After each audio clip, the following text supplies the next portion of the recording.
If you watched the last video, you will undoubtedly have noticed the point at which I managed to put my hand out of camera range in attempting to demonstrate a bit of picking technique. So rather than remake the whole of that video, I thought I'd take this opportunity to put that right. I was simply demonstrating how we use motion of the thumb and fingers to create down and up strokes of the plectrum with little or no movement in the wrist here. And it's simply a matter of taking the pick in this kind of a grip between the thumb and first two fingers, and we form the downstroke by pushing the thumb inwards so that this knuckle joint forms a concave inward curve, and then produce the upstroke by reversing the motion, bending the thumb outwards so that the knuckle joint projects upwards thus. So down, up, or an actual string, down, up. Now I've got that out of my system, let's move on to the designated topic of this session, which is rudiments in the left hand. Obviously if you're a left-handed player that's right hand, but either way the fretting hand. The most basic rudiments consist of playing with the hand in one position, that is with the four fingers covering 4 fret spaces with no stretches, and playing across 1 fret space to play a semitone, 2 fret spaces to play a tone, or 3 fret spaces to play a minor third. So that's where we're going to begin. This is going to build into quite a hefty set of exercises which you're unlikely to complete in a single practice session. So I suggest you break it down into manageable chunks that will give you just a few minutes warm up at the start of each practice, and then you can move on each day, perhaps covering a different region of the fretboard every day, working a different combination of fingers every day. But however you break it down, you should try to ensure that each of these 4 fingers takes a share in each daily workout. So we begin by taking the first finger on the 6th or lowest string at the 1st fret,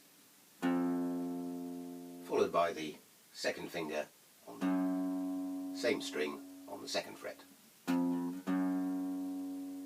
We then move this up to the 5th string, play the same thing, 4th string, 3rd string, 2nd string and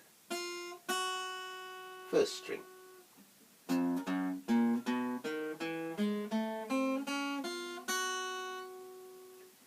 The top string, we slide up 1 fret and play the reverse pattern coming down.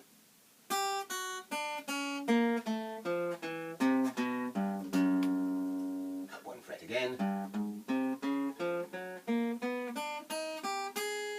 up,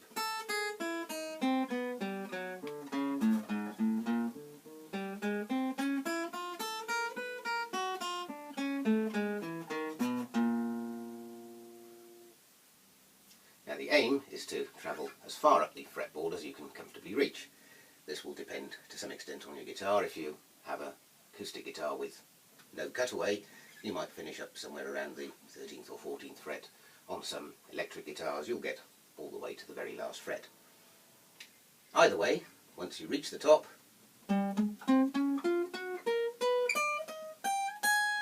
you come back down again.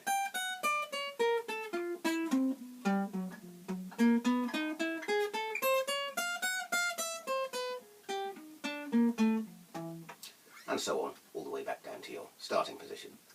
Now you begin to see why I say you're unlikely to complete this whole set of exercises in a single session.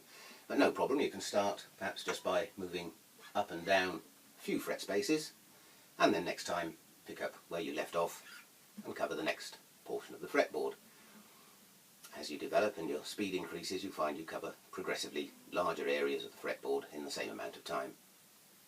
Once we've worked the first pair of fingers, we move on to the next pair, that's fingers 2 and 3, and we perform the same exercise. And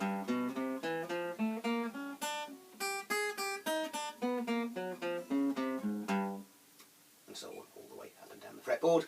Then we go on to fingers 3 and 4, and do the same thing.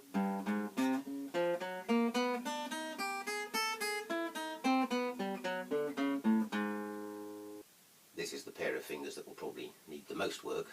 For most people, they're the 2 weakest fingers on the hand. we've now exercised each individual finger and all the adjacent pairs, but there's more to come. We now move on to exercising alternate pairs of fingers. So we begin with fingers 1 and 3. That's playing an interval of a tone on each string, and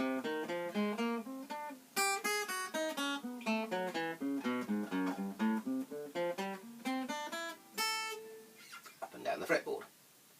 Having done that, we move on to fingers 2 and 4.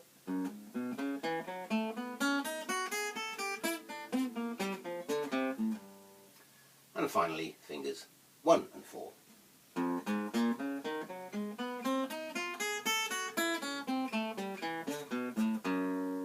Now playing an interval of a minor third on each string. Having worked all the fingers in every possible combination of 2, we can now move on to exercising groups of 3 fingers. So we begin with fingers 1, 2 and 3.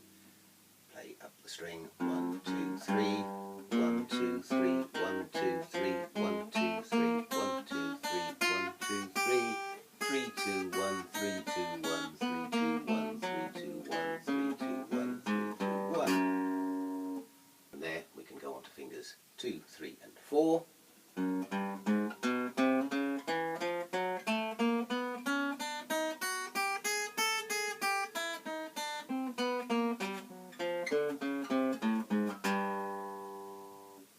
Fingers 1, 2 and 4.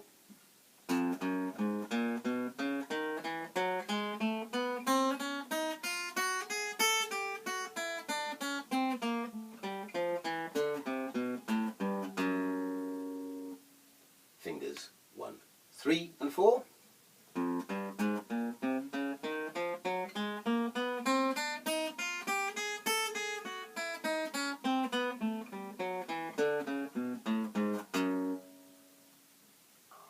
And to finish, all 4 fingers 1, 2, 3, 4.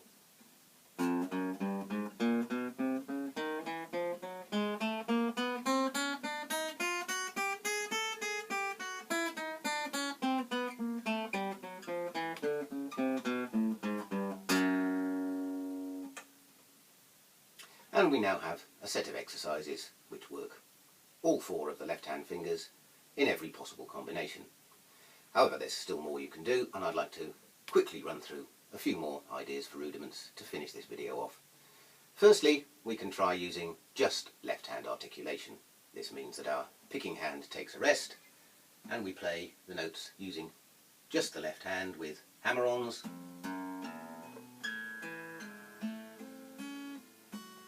and pull-offs.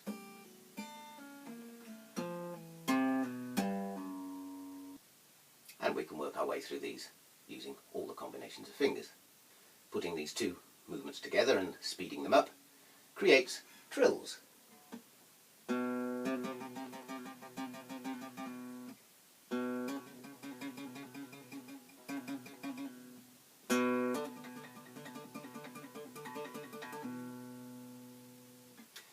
Once again, you can practice trills using any combination of fingers, and these exercises will help to build strength, speed, dexterity and stamina in the left hand. We can also practice rudiments in stretched fingerings, for example using fingers 1 and 2 to reach a whole tone on a single string.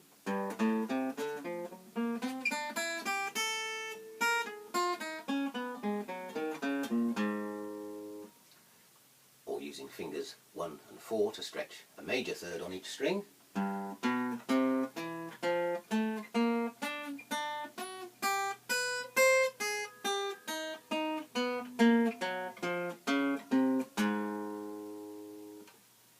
Combining the 2,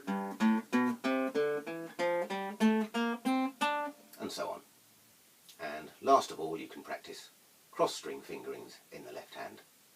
A simple way to do this is to play the intervals of a scale.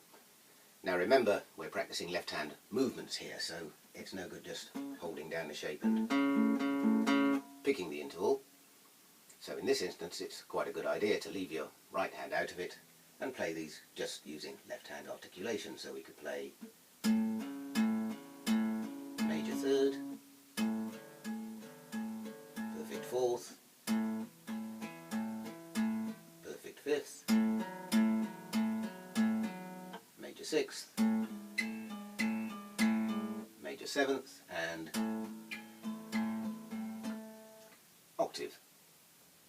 And using different positions of the various major and minor scales will allow you to generate different patterns of fingerings to practice.